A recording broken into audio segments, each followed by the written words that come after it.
Ninamwambia mama kwamba awe na amani.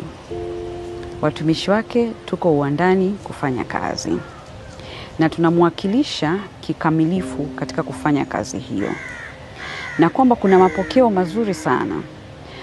Watu wanafikiri hili jambo ni dogo, lakini ukifika uwandani, kwa kweli tatizo kubwa si migogoro. Tatizo kubwa ni uelewa wa kisheria. Ukikutana na watu 100, ukawapa elimu ya kisheria, wakaelewa vizuri, unakuta umesuluhisha zaidi ya migogoro 80.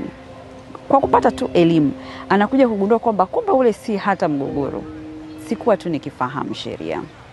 Kwa hiyo namwambia mama aliwaza jambo zuri sana, na maono yake kwa kweli yanasaidia wananchi kwa kiwango kikubwa sana, na hata takwimu zinaonyesha hivyo.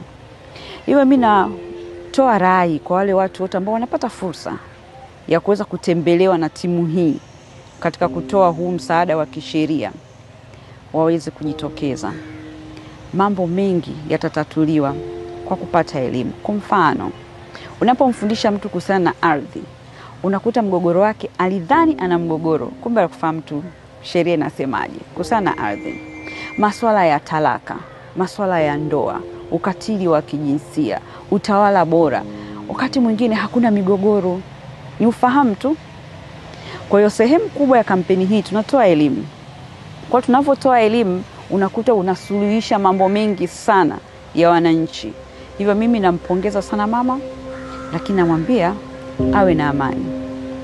Tunapiga kazi.